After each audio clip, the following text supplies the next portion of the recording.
चलिए, इकोनॉमी में हम एक कदम और आगे बढ़ते हैं। Indian economic development 11th class की बुक हम कवर कर रहे हैं। इसके तहत हमारा टॉपिक है इंफ्रास्ट्रक्चर। इंफ्रास्ट्रक्चर में हम हेल्थ सेक्टर कवर कर रहे हैं with all the recent developments. हमने हेल्थ सेक्टर में जो भी खामियां थी उनको बेहतर तरीके से जाना। उन खामियों को दूर करने के लिए भारत सरकार या राज्य सरकार या इनकी मिलीजुली जो भी योजनाएं थी, हमने उस अध्याय को आरंभ किया। हमने नेशनल हेल्थ मिशन, जननी सुरक्षा योजना, जननी शिशु सुरक्षा योजना, बाल कल्याण कार्यक्रम, हमने इन सब के बारे में बहुत डिटेल में अच्छे से समझा। आज हम आगे बढ़ेंगे और हम भारत सरकार और राज्य सरकारों के मिले जुले प्रयासों से चल रही एक बहुत ही कॉम्प्रिहेंसिव स्कीम के बारे में पढ़ेंगे, जिसको हम जन आरोग्य योजना के रूप में जानते हैं। इसका पूरा नाम क्या है गुरमेहर? वेरी गुड, आयुष्मान भारत प्रधानमंत्री जन आरोग्य योजना। It's a very very important योजना। इसके बारे में एक एक चीज़ समझेंगे, जानेंगे और फिर हम अपने टॉपिक को वाइंड अप करेंगे, कंक्लूड करेंगे, आगे बढ़ेंगे। देखिए, इंफ्रास्ट्रक्चर हमारा मेन चैप्टर है, हेल्थ सेक्टर उसके तहत हम पढ़ रहे हैं और हमारी आज की जो योजना है वो है आयुष्मान भारत प्रधानमंत्री जन आरोग्य योजना, JAY। सबसे पहले तो जब हम आयुष्मान भारत की बात करते हैं, मतलब आयुष्मान, आपको अच्छी सेहत का, दीर्घजीवी होने का, निरोगी होने का वरदान है ये आयुष्मान। ये शब्द अपने आप में बहुत महत्वपूर्ण है। ओके, इसीलिए नाम आयुष्मान चुना गया कि आप निरोगी रहें, आप दीर्घजीवी हों। क्योंकि जब हम हेल्थ को कवर करते हैं उसमें सारे इंपॉर्टेंट एलिमेंट कवर होते हैं। हम प्रिवेंशन पर भी फोकस करते हैं कि हमें रोग हो ही ना, इसलिए हमने सैनिटेशन पर, क्लीन ड्रिंकिंग वाटर पर, हाउसिंग पर, स्लम्स को इरेडिकेट करने पर, इन सब चीज़ों पर बल दिया। हम इस बात पर भी बल देते हैं कि हमें अच्छी क्यूरेटिव केयर मिले, इलाज मिले, इसलिए हमने primary, secondary, tertiary level care से रिलेटेड भी योजनाएं पढ़ी और हमने पूरा अपरेटस समझा कि वो कैसे काम करता है। सो कुल मिलाकर के जब हम आयुष्मान शब्द का जिक्र करते हैं, it's a very comprehensive term. हमारे पौराणिक जीवन से लेकर के अब तक भी अगर आप देखें तो लोग अक्सर ये आशीर्वाद देते हैं कि आयुष्मान भव, मतलब वो आपको ये ब्लेस करते हैं कि आप निरोगी रहें, आप दीर्घजीवी हों, आपकी काया जो है वो मजबूत रहे, आपकी सेहत मजबूत रहे। That's the thing. तो इसलिए जो हमारा इस समय हमारे देश में आयुष्मान भारत प्रोग्राम है, उसके दो कंपोनेंट्स हैं। It's having two components. पहला कंपोनेंट है हेल्थ एंड वेलनेस सेंटर्स, जिसका नाम बाद में बदल कर हो गया जन आरोग्य मंदिर। दूसरा कंपोनेंट है प्रधानमंत्री जन आरोग्य योजना। तो जब हम प्रधानमंत्री जन आरोग्य योजना की बात करते हैं, ये आयुष्मान भारत का ही सेकंड कंपोनेंट है। ओके, जो फर्स्ट कंपोनेंट है वो प्राइमरी हेल्थ केयर से डील करता है। जो ये सेकंड कंपोनेंट है जन आरोग्य योजना का, ये secondary and tertiary level health care से डील करता है। हम अभी समझेंगे कि कैसे। सबसे पहले हम इसके दो कंपोनेंट्स में से एक बार पहले कंपोनेंट को देख लें, जिसके बारे में हम पहले डिटेल में पढ़ चुके हैं। हम तब से प्राइमरी हेल्थ केयर और इन चीज़ों से जुड़ी चीज़ें ही पढ़ रहे हैं। तो हेल्थ एंड वेलनेस सेंटर्स, जो कि अब हो गए हैं Jan Arogya Mandir, it covers primary care hospitalisation. तो प्राइमरी केयर इसका मेन एजेंडा है, ये प्राइमरी केयर हॉस्पिटलाइजेशन को कवर करते हैं। So it covers primary care hospitalisation by providing comprehensive health care including for non communicable diseases and maternal and child health services. हमने ये पढ़ा, चाहे वो जननी सुरक्षा योजना थी, चाहे वो जननी शिशु सुरक्षा योजना थी, चाहे बाल कल्याण कार्यक्रम था, अलग अलग प्रोग्राम के वाया हमने इस चीज़ को देखा कि मैटरनल हेल्थ पर, चाइल्ड हेल्थ पर, कम्युनिकेबल और नॉन कम्युनिकेबल, इन सभी डिजीज़ से रिलेटेड काम प्राइमरी, कम्युनिटी या सब सेंटर लेवल पर अगर होना है तो उसके लिए जो योजना थी हमने कवर कर ली। ओके, तो हेल्थ एंड वेलनेस सेंटर उससे जुड़े हुए हैं। The second component comes in, that is प्रधानमंत्री जन आरोग्य योजना। It provide a health cover of ₹5 lakh per family per year. हर वर्ष के लिए मिलता है, ये कोई एक लाइफ टाइम नहीं होता, हर साल आपका ये कवर बन जाएगा दोबारा से। तो एक परिवार के लिए एक बरस के लिए 5 लाख तक का कवर मिलता है for secondary and tertiary care hospitalisation. इसके डिटेल्ड बेनिफिट्स हम अभी देखेंगे, मैं आपको बता दूंगा कितने दिन की हॉस्पिटलाइजेशन इसमें कवर रहती है, एज या जेंडर का कोई कॉन्सेप्ट इसमें लागू होता है कि नहीं, इसका कैरेक्टर क्या है, वो we will deal with it. पहले आप बस इतना समझिए। सो प्रधानमंत्री जन आरोग्य योजना के तहत आपको टेक्निकली जो मिलेगा वो एक हेल्थ कवर मिलेगा। ये एक तरह से आपकी हेल्थ इंश्योरेंस है, आपका एक हेल्थ इंश्योरेंस कार्ड बन जाएगा जो आपका होगा जन आरोग्य कार्ड। तो एक हेल्थ कवर मिलता है आपको, दिस इज़ हेल्थ इंश्योरेंस। इतनी बात समझ में आई? जो 5 लाख तक की हेल्थ इंश्योरेंस देता है आपको, और ये पर फैमिली लेवल पे दी जाती है पर ईयर फॉर सेकेंडरी और for tertiary level care hospitalisation. It is the world's largest health assurance scheme, world की लार्जेस्ट हेल्थ अश्योरेंस स्कीम है। इस समय लगभग इसमें 12 करोड़ परिवार कवर हो रहे हैं। लेटेस्ट आंकड़ा देखें, 2023 तक का आंकड़ा बताता था 12 करोड़ परिवार, अभी लेटेस्ट आंकड़ा देखें तो 15.5 करोड़ परिवार इसमें कवर हो रहे हैं, जो लगभग देश की 55 करोड़ जनसंख्या बनता है। मतलब कुल मिलाकर के अगर हम 2011 के सेंसस को कंसिडर करें तो देश की आधी जनसंख्या, मतलब देश की 50% पॉपुलेशन प्रधानमंत्री जन आरोग्य योजना के तहत कवर हो रही है। 15.5 करोड़ परिवार मतलब 55 करोड़ देशवासी इसमें कवर हो रहे हैं। ओके, और 55 करोड़ कितना होता है आप इमेजिन कर सकते हैं कि 2 करोड़ 60 लाख ऑस्ट्रेलिया की कुल जनसंख्या है, 6.5 पौने 7 करोड़ इटली की कुल जनसंख्या है, 3-3.25 करोड़ कनाडा की कुल जनसंख्या है, 32 से 33 करोड़ अमेरिका की कुल जनसंख्या है। यहाँ पे 55 करोड़ तो अपन हेल्थ इंश्योरेंस में कवर कर रहे हैं, तो मैं क्यों ना कहूँ इसको वर्ल्ड का largest health assurance scheme. Okay, that's the concept. तो इसलिए क्योंकि जनसंख्या बहुत अधिक कवर हो रही है इसमें, तो दैट्स द थिंग। मतलब अगर आपको कभी भी पूछ लिया जाए कि इंडिया सोशल रिस्पॉन्सिबिलिटीज़ के तौर पर क्या कर रहा है, भारतीय राज्य बतौर सामाजिक जिम्मेदारियां क्या निभा रहा है, ये सारी योजनाएं आपको उसमें लिखनी है कि जो इंडिया का एक जो सोशलिस्ट स्टैंड है वो आज की डेट में कैसे एक्सप्रेस होता है। ये बात बिल्कुल ठीक है कि हमारी इकोनॉमी से हमने सोशलिस्ट कंट्रोल लिफ्ट कर लिया और हमने जो कैपिटलिस्ट मार्केट इकोनॉमी है उसको एग्जीक्यूट होने दिया, इट्स वेरी क्लियर। लेकिन ये इसी शर्त पे होने दिया था क्योंकि साइमल्टेनियसली गवर्नमेंट या यूं कहिए कि इंडियन स्टेट इस बात को लेके कमिटेड था कि अब उसे सोशल सेक्टर में और अपफ्रंट रोल प्ले करना है, उसे और अग्रणी भूमिका निभानी है, चाहे वो एजुकेशन है, चाहे हेल्थ है, चाहे हाउसिंग है और चाहे सैनिटेशन है। तो इस रूप में भारत भूमिका निभा रहा है इन योजनाओं की मदद से। इन पर होने वाले खर्चों से आपको ये क्लियर होगा कि इन योजनाओं का साइज़ क्या है। अभी मैं उन खर्चों के बारे में भी बताऊंगा। Okay, that's the thing. देश भर के स्तर पर काम हो रहा है मेरे बच्चों, काम हो रहा है, इसलिए देश चल भी रहा है। किसी भी समय में किसी भी गवर्नमेंट का एक कंस्ट्रक्टिव क्रिटिसिज्म करना हम देशवासियों का अधिकार होता है और वो हमें करना है। लेकिन सबसे महत्वपूर्ण चीज़ ये है कि जब हम किसी भी चीज़ का क्रिटिसिज्म कर रहे हैं वह हम बेटरमेंट ऑफ द सिस्टम के लिए कर रहे हैं। हमारी सिस्टम से कोई राइवलरी या हमारी सिस्टम से कोई परमानेंट ऑपोजिशन हो, ऐसा नहीं होता।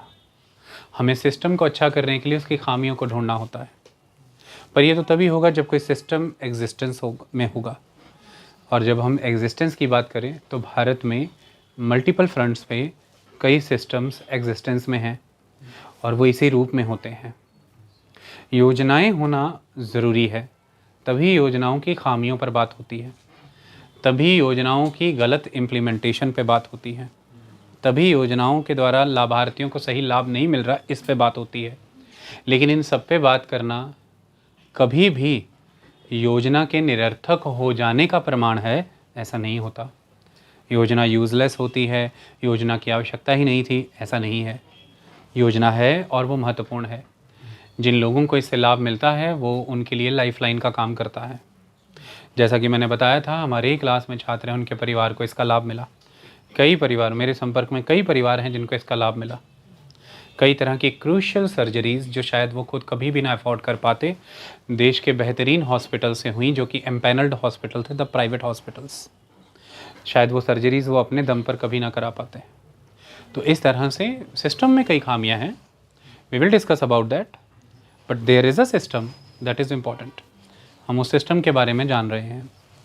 जन आरोग्य योजना ऐसे ही एक तंत्र को खड़ा करती है सेहत के क्षेत्र में, अगर हम हेल्थ के सेक्टर की बात करें तो।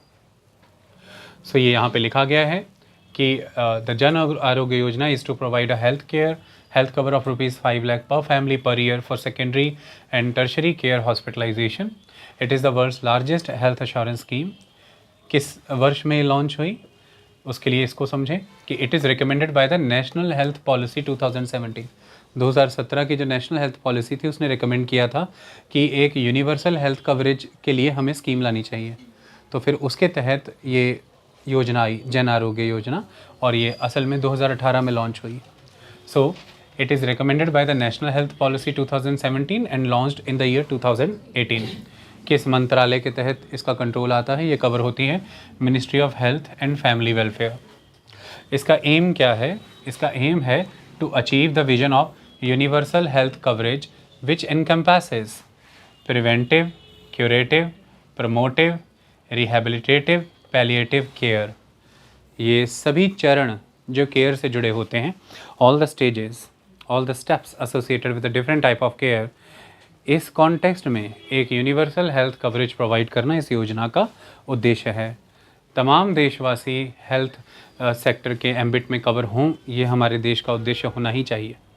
अगर हम एक डेवलप्ड नेशन बनने की बात कर रहे हैं 2047 में, और अगर हम ये कह रहे हैं कि तब तक अमृत महोत्सव का काल है, क्योंकि हम अमृत महोत्सव मना रहे हैं, तो इन 25 वर्षों में अब जब हम 2047 को छूने जा रहे हैं, तो ये बहुत ज़रूरी है देश के लिए कि वो अपने लोगों का लिविंग स्टैंडर्ड रेज़ करे, पर कैपिटा इनकम को बढ़ाए, यूनिवर्सल कैरेक्टर का हेल्थ कवरेज सिस्टम इस्टेब्लिश करे, सबको हाउसिंग होना चाहिए, सबको सैनिटेशन की फैसिलिटी होनी चाहिए, सबको ऑक्यूपेशन लाइवलीहुड जो कि डिग्निफाइड होना चाहिए, वर्क पार्टिसिपेशन रेट में वुमेन की भागीदारी इंश्योर होनी चाहिए, और एजुकेशन। तो ये सारी चीज़ें अगर हम नहीं कर पाएंगे, ऐसे में अगर हम GDP growth wise simply national income और एक्सटेंडेड पर कैपिटा फार्मूले पर डेवलप्ड नेशन की परिभाषा पर खरे उतर गए, तो ये सही मायने में कोई टेंजिबल बेनिफिट नहीं होगा, क्योंकि वो अगेन एक एक्सक्लूसिव ग्रोथ जैसा सिनेरियो होगा जो कि भारत ने पोस्ट रिफॉर्म्स पीरियड में अचीव किया after the 1991, and that is not healthy scenario for India, because India is agrarian, India is predominantly rural, और बड़े पैमाने पर आज भी पॉवर्टी, माल न्यूट्रिशन, बैकवर्डनेस, ये सारी चीज़ें एग्जिस्ट करती हैं, तो उसे हमें दूर करना होगा। अशिक्षा भी एक बड़ी समस्या है। हम लिटरेसी रेट में चाहे दिनंतर बेहतर होते चले जा रहे हैं, लेकिन सही मायने में skill and occupation based education के सिनेरियो को अगर देखें तो आज भी डेप्लोरेबल स्टेट में है। एक हाई लेवल डर्थ है देश में स्किल डेवलपमेंट का, कौशल का विकास नहीं है। ज़मीनी स्तर पर अगर लोगों के हालात बदलने हैं, अर्थव्यवस्था को बेहतर करना है, देशव्यापी स्तर पर हो रहे विकास को अगर सब तक पहुंचाना है, तो हमें लोगों के कौशल का विकास करना होगा। अगले इन 20 से 25 वर्षों के दौरान जब हम आज़ादी का अमृत महोत्सव मना रहे हैं, हमें ये करना होगा। इसलिए आप देखेंगे तो सभी योजनाएं इसी दिशा में काम कर रही हैं। हम देश भर में कनेक्टिविटी को अच्छा कर रहे हैं, जिसमें हमारी रीसेंट एडिशन अभी पूरे देश भर की रेलवे लाइन से जम्मू कश्मीर की रेलवे लाइन का कनेक्ट हो जाना, वो एक इम्पॉर्टेंट कनेक्टिविटी के दिशा में किया गया काम है, बेहतर कदम है। Larger economic, social, cultural and political integration होगा कश्मीर रीजन का with the rest of the India, trade and commerce बढ़ेगा। तो अल्टीमेटली ये सब चीज़ें हम क्यों कर रहे हैं? योजनाएं बेहतर पहुंच सकें, अर्थव्यवस्था का पहिया तेज घूम सके, रोज़गार का सृजन हो सके, अधिक से अधिक युवा बेहतर शिक्षा के लिए देशव्यापी स्तर पर आ जा सके, और बेहतर व्यापार वाणिज्य हो। हम ये सब इसीलिए कर रहे हैं। ओके, तो आप देखेंगे कि इन वर्षों के दौरान भारतीय राज्य अधिक से अधिक बल इंफ्रास्ट्रक्चर पे दे रहा है। अब वो चाहे इकोनॉमिक है, चाहे वो सोशल है। हमने अभी अभी जिस रेल लाइन कनेक्टिविटी की बात की, वो एक इम्पॉर्टेंट इकोनॉमिक इंफ्रास्ट्रक्चर प्रोजेक्ट था, और हम जिसकी क्लास में चर्चा कर रहे हैं ये इम्पॉर्टेंट सोशल इंफ्रास्ट्रक्चर प्रोजेक्ट्स हैं। ओके, दोनों फ्रंट पे आप देखेंगे तो काम हो रहा है देश भर पे स्तर पे। और वो आप IAS की तैयारी कर रहे हैं तो आप यकीनन आप भी कर रहे होते तो आप यही कर रहे होते। आप और क्या कर रहे होते? आप ही तो कर रहे हैं। सही मायने में ये योजनाएं कौन बना रहा है, नीतियाँ कौन बना रहा है? वही बना रहे हैं। तो ये है कहानी। ओके, फंडिंग कहाँ से आएगी इसकी? ये सेंट्रली स्पॉन्सर्ड स्कीम है। ओके मतलब 60 to 100% तक का सेंटर का कंट्रीब्यूशन रहेगा। जो नॉर्मल सभी स्टेट्स हैं, ऑल द स्टेट्स नॉर्मल, और जिन यूनियन टेरिटरीज़ में लेजिस्लेटिव असेंबली है उनके केस में सेंटर 60% देगा और स्टेट्स और वो यूटीज़ 40% कंट्रीब्यूट करेंगी।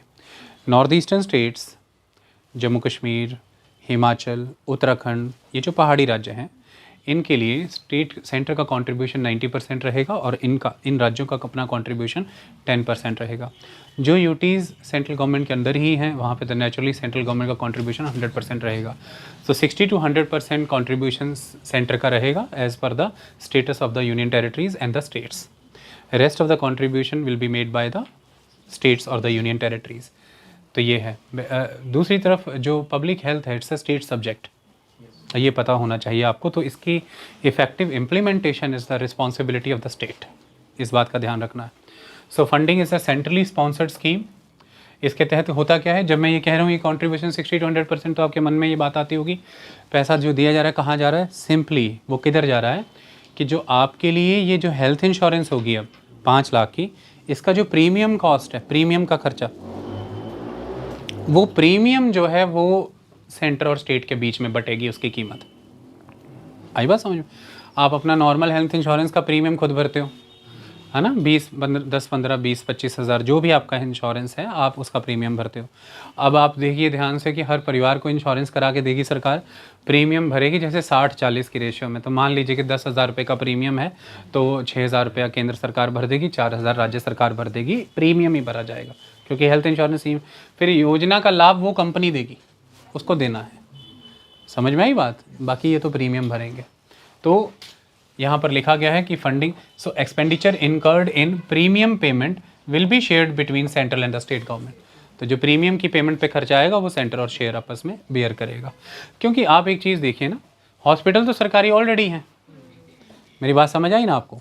हॉस्पिटल सरकारी ऑलरेडी है और उन हॉस्पिटल में शिशु के लिए, माता के लिए मुफ्त इलाज, दवाएं, डायग्नोस्टिक हो, उसके लिए जो योजनाएं पढ़ानी थी वो तो पिछले लेक्चर में पढ़ा दी मैंने। मतलब उन हॉस्पिटल्स में भी इलाज करना है तो पैसा लगता है, पैसा देना पड़ता है। अब अगर वो हॉस्पिटल इम्पैनल्ड हॉस्पिटल है इस योजना के तहत, तो आपका खर्चा जो है 5 लाख तक का वो कंपनी दे देगी इंश्योरेंस। लेकिन उस कंपनी की इंश्योरेंस करानी पड़ेगी ना, प्रीमियम देना पड़ेगा, वो खर्चा वहन करेगी केंद्र और राज्य सरकार। मतलब इसको ऐसा माना गया है, क्रिटिक्स इसको ऐसा भी कहते हैं कि देश के स्तर पर सेकेंडरी और टर्शरी लेवल केयर को अपने जिम्मे पे उठा करके बेहतर करने की बजाय सरकार इंश्योरेंस ले आई कि इंश्योरेंस का लाभ दे देते हैं, इलाज आप ले लो, 5 लाख तक का हम करवा देते हैं, प्रीमियम हम भर देंगे। क्रिटिक्स ऐसा भी कहते हैं कि ये मतलब जिधर से जाना था उधर से न जाके इधर से चले गए। सरकार का पक्ष ये है कि जिधर से जाना है उधर से पता है कि जाना है, खोल रहे हैं। हर बजट में नए एम्स, नए KIMS, PIMS, Karnataka institute of medical science, Punjab institute of medical science खोल रहे हैं। उनके इंफ्रास्ट्रक्चर को बेटर कर भी रहे हैं, उनको ठेके पे भी दे रहे हैं, वर्किंग मशीनरी भी अच्छी कर रहे हैं, पीपीपी मोड लागू कर रहे हैं उन पर। बट क्या लोगों को छोड़ दें, इलाज ना दें तब तक, जब बनेगा तब दें? हेल्थ एक इमरजेंसी मैटर है, वो वेट नहीं कर सकता, तो इसलिए इंश्योरेंस लेकर के आए हैं कि इलाज तो मिल जाए लोगों को, तो इसलिए इलाज दे रहे हैं। और फिर बेस्ट अवेलेबल ट्रीटमेंट्स क्यों ना मिले लोगों को, तो उसके लिए हम क्यों over reliance on the public hospitals रखें, क्यों नहीं प्राइवेट हॉस्पिटल को एनरोल करते? तो प्राइवेट हॉस्पिटल का एम्पैनलमेंट भी ज़रूरी है। क्यों नहीं आप फोर्टिस में, अपोलो में, मेदांता में इलाज करा सकते हैं? 5 लाख रुपए तक का कवरेज है, जाइए अपना इलाज करा के आइए। If the best in the practices are available with the private player, it can be available with any player, but if it is available with the private player, तो फिर आप मरीज को क्यों नहीं वो मौका देना चाहते हैं कि वो वहाँ जाके इलाज ले ले? वहाँ जाके इलाज लेने दीजिए, उसको फ्रीडम दीजिए। तो ये किसका उद्देश्य है? 1 लाख करोड़ रुपया देश का जो आउट ऑफ पॉकेट एक्सपेंडिचर के रूप में निकलता था इलाज के लिए, वो बचेगा इससे। 1 लाख करोड़ रुपीज़ देश का बतौर out of pocket expenditure India का वर्ल्ड में हाईएस्ट है हेल्थ बेनिफिट, हेल्थ सेक्टर के लिए, इलाज लेने के लिए।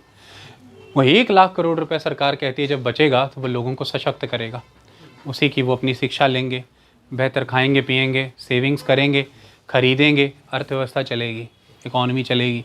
बेटर लिविंग स्टैंडर्ड होगा उन लोगों का। तो ये सरकार का दावा है। तो यही चीज़ यहाँ पर है कि फंडिंग इसकी सेंट्रली स्पॉन्सर्ड स्कीम है, तो 60-100 का रेशियो है। एक्सपेंडिचर इनकर्ड होता है प्रीमियम की पेमेंट के रूप में, और वो शेयर हो जाता है सेंटर और स्टेट गवर्नमेंट के बीच में। कवरेज इसकी क्या है, लगभग 12 करोड़ फैमिलीज़ इसके टारगेट में आती हैं, जो कि अप्रॉक्सीमेटली 50 करोड़ बेनिफिशरीज़ बनते हैं। लेटेस्ट डाटा मैंने बता दिया, 15.5 करोड़ परिवार और 55 करोड़ जन बनते हैं। ये कैसे सेलेक्ट होता है, तो 2011 के सेंसस के बेसिस पे एक socio economic caste census conduct किया गया, मतलब डाटा कलेक्ट किया जाता है। सोशियो इकोनॉमिक कास्ट सेंसस के बेसिस पे आप बेनिफिशियरी चुनेंगे। You have to identify the beneficiaries on the basis of that. इतनी बात समझ में आई। और जब आप वो बेनिफिशियरीज एक बार आइडेंटिफाई कर लेंगे, तो उसके बाद कई राज्यों को, जो इसकी एक अथॉरिटी बनाई गई है इस प्रोग्राम के लिए, उस अथॉरिटी ने कुछ एग्जम्पशंस भी दी हुई हैं। आप उन परिवारों को जो लेफ़्ट ओवर फैमिलीज़ हों, जो सोशो इकोनॉमिक कास्ट सेंसस में नहीं कवर हो रही हैं, उन लेफ़्ट ओवर फैमिलीज़ को भी उसमें कवर कर सकते हैं, ताकि इसका मॉडल कॉम्प्रिहेंसिव बन सके। ओके, सो सोशो इकोनॉमिक कास्ट सेंसस के डाटा को इस्तेमाल करके इसके बेनिफिशरीज़ को आइडेंटिफाई किया जाएगा। इसकी इम्प्लीमेंटिंग एजेंसी कौन है? ख़ास तौर पर सोसाइटीज़ रजिस्ट्रेशन एक्ट 1860 के तहत रजिस्टर करके एक ऑटोनॉमस कैरेक्टर की एंटिटी क्रिएट की गई है, जिसका नाम है